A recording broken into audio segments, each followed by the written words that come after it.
इसके बाद उस पूरी सीरम की बोतल को वो पी जाती है और सीरम की बोतल पीने के बाद उसकी उम्र घटना शुरू हो जाती है, वो जवान हो जाती है।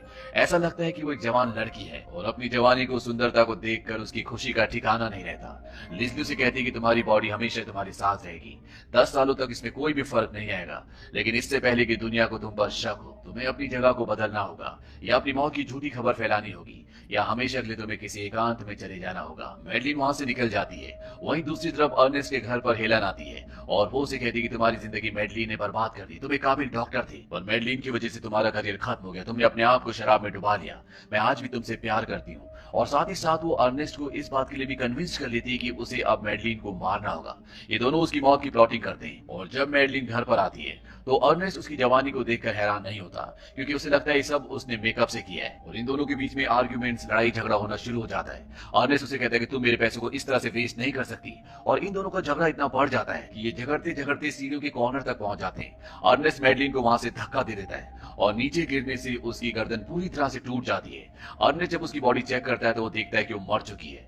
इस बात से वो खुश होकर सीधा हेलन को कॉल करता है। वो कहता है मैंने कर दिखाया, उसकी बॉडी पूरी तरह से ठंडी है, वो मर चुकी है। हेलन से कहते हैं कि तुम्हें पुलिस को कॉल करना चाहिए, पुलिस को ये कहना कि तुम मुझसे बातें कर रहे थे, तभी तुमने एक चीख की आवाज सुनी और जब तुमने पीछे देखा तो वहां पर मैडलिन गिरी हुई थी, ये पूरा एक एक्सीडेंट लगेगा। और तभी पीछे से उसे आवाज आती है अर्नेस्ट, और जब वो पीछे देखता है तो वहां पर मैडलिन होती है। अर्नेस्ट मैडलिन को देखकर पूरी तरह से डर जाता है, क्योंकि अभी भी उसकी गर्दन पूरी तरह से टूटी हुई होती है, यानी कि उसका फेस जो आगे की तरफ होना चाहिए था अब वो पीछे की तरफ है। लेकिन वो अच्छे से चल फिर रही होती है, बातें कर रही होती है। और जब खुद मैडलिन को एहसास होता है तो वो कहती है कि मुझे नहीं पता कि मेरे साथ क्या हो गया, और वो अपनी गर्दन खुद सीधी कर लेती है।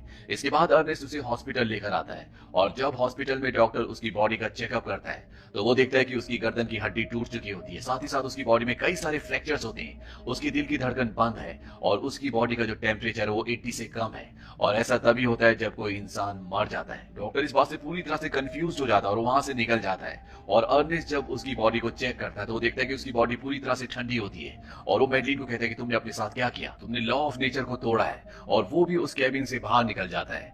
मैडलिन ये सब सुनकर बेहोश हो जाती है, लेकिन कुछ ही देर बाद वहां पर अर्नेस्ट दोबारा आता है। वहां पर एक डॉक्टर होती है और वो डॉक्टर से पूछता है कि यहाँ पर जो पेशेंट थे वो कहाँ है। वो कहती है कि मैं समझ सकती हूँ, लेकिन अब वो जिंदा नहीं है, इसीलिए उसकी डेड बॉडी को मुर्दा घर भेज दिया गया है।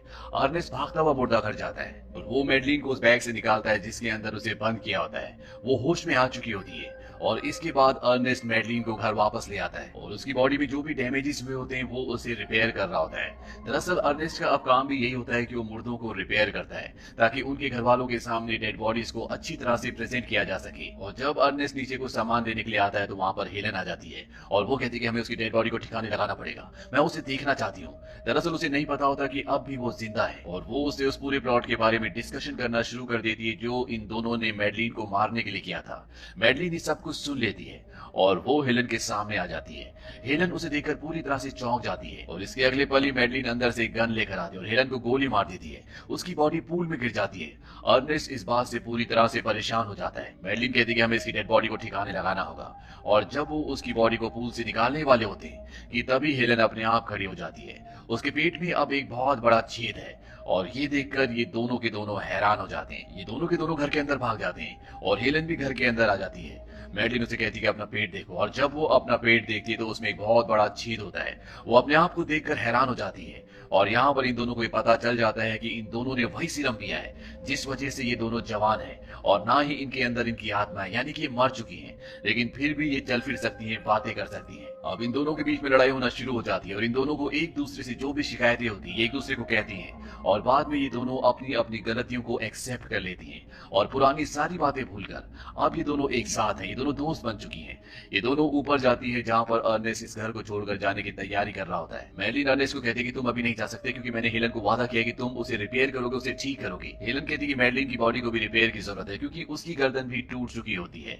वो कहता है कि ठीक है, तुम जो कहोगे मैं करने के लिए तैयार हूँ, लेकिन तुम्हें मुझसे वादा करना होगा कि तुम दोनों को ठीक करने के बाद मैं हमेशा के लिए यहाँ से चला जाऊंगा। ना तुम कभी मुझे ढूंढोगे, ना मेरे बारे में कुछ पता करने की कोशिश करोगी। ये दोनों अर्नेस्ट की शर्त को मान जाती हैं और अर्नेस्ट इन दोनों को पूरी तरह से रिपेयर कर देता है। जैसे पहले थी बिल्कुल ये दोनों वैसी हो जाती हैं और अब इन दोनों को ख्याल आता है कि अगर इनकी बॉडी में दोबारा से इस तरह की डैमेजेस हुए तो उन्हें कौन ठीक करेगा। इसीलिए फैसला करते हैं कि जो सीरम इन दोनों ने भी है ये उसे अर्नेस्ट को भी पिलाएंगी ताकि वो हमेशा इनके साथ रह सके और जब भी इनकी बॉडी को रिपेयर की जरूरत हो तो वो इनकी बॉडी को रिपेयर कर दे। अब जब अर्नेस्ट घर छोड़कर जा रहा होता है तभी ये दोनों उसे पीने के लिए एक ड्रिंक देती है और इस ड्रिंक में वही सीरम होता है जो इन दोनों ने पिया है, जिसे पीने के बाद अर्नेस्ट कभी भी नहीं मरेगा।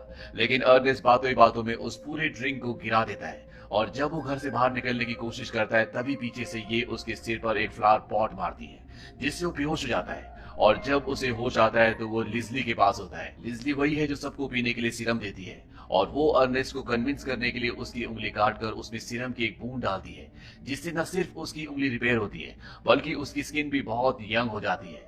और अब अर्नेस्ट उस पोशन को, उस सीरम को पीने ही वाला होता है कि तभी उसे ख्याल आता है कि हमेशा जिंदा रहना एक वरदान नहीं बल्कि एक अभिशाप है। उसे अपनों को मरते हुए देखना होगा, इसीलिए उस सीरम पीने से मना कर देता है। और इससे पहले कि लिजली के लोग उसे पकड़ दे, वो एक चाकू उस तरफ फेंकता है जिस तरफ लिजली होती है, लेकिन वो वहां के इलेक्ट्रिक बोर्ड पर लगता है जिससे चारों तरफ लाइट चली जाती है और वो यहाँ से भाग जाता है। बाहर एक पार्टी चल रही होती है और वहां पर मैडलिन और हेलन भी होती है। वो अर्नेस्ट को देख लेती हैं जिसके हाथ में पोशन यानी कि सीरम भी होता है। अर्नेस्ट यहाँ से बाहर जाने की कोशिश करता है लेकिन दरवाजे चारों तरफ से बंद होते हैं, इसीलिए उसे लिफ्ट से ऊपर जाना पड़ता है। और जब वो इस बिल्डिंग की छत पर पहुंच जाता है तो वो देखता है कि वहां पर एक जगह एग्जिट लिखा होता है। वो उस जगह तक पहुंचने की कोशिश करता है पर तभी उसका पैर फिसल जाता है और वो एक लोहे के पोल के साथ लटक जाता है। यहाँ पर मैडलिन और हेलन भी आ जाती हैं और वो उसे कहती है कि अब तुम्हें सीरम पीना पड़ेगा, नहीं तो तुम नीचे गिरकर मर जाओगे। और उसे भी यकीन हो जाता है कि अब वो जिंदा नहीं बच सकता। वो सीरम अपनी जेब से निकालता है और एक बार फिर से जब वो पीने की कोशिश कर रहा होता है तो उसे एहसास होता है कि ये सीरम वरदान नहीं बल्कि अभिशाप है।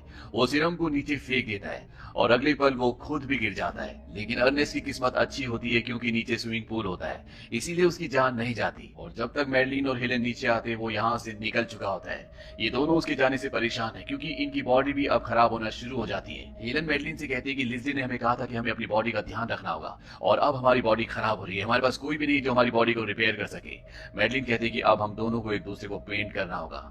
ये अब अर्नेस्ट तक नहीं पहुंच सकते क्योंकि वो अब इनसे बहुत दूर जा चुका है।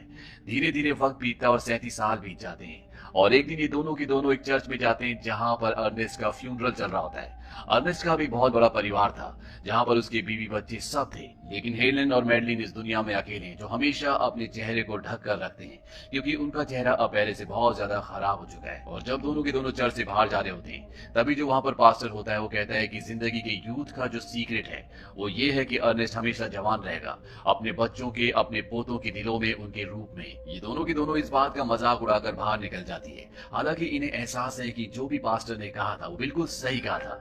बाहर जब इस सीढ़ियों पर होती है तभी हेलन का पैर फिसलता है और जब वो सीढ़ियों से गिरने वाली होती है तो वो मैडलिन से मदद मांगती है, लेकिन मैडलिन उसकी मदद नहीं करना चाहती, इसीलिए वो उसे भी अपने साथ खींच लेती है। और जब इस सीढ़ियों से लुढ़कते हुए नीचे पहुंचते हैं तो इनके शरीर के कई टुकड़े हो चुके होते हैं, लेकिन अब भी इनके अंदर जान होती है। इन दोनों के सिर आपस में बात कर सकते हैं। तभी हेलन मैडलिन से कहती है कि हमने अपनी गाड़ी कहाँ पार्क की थी।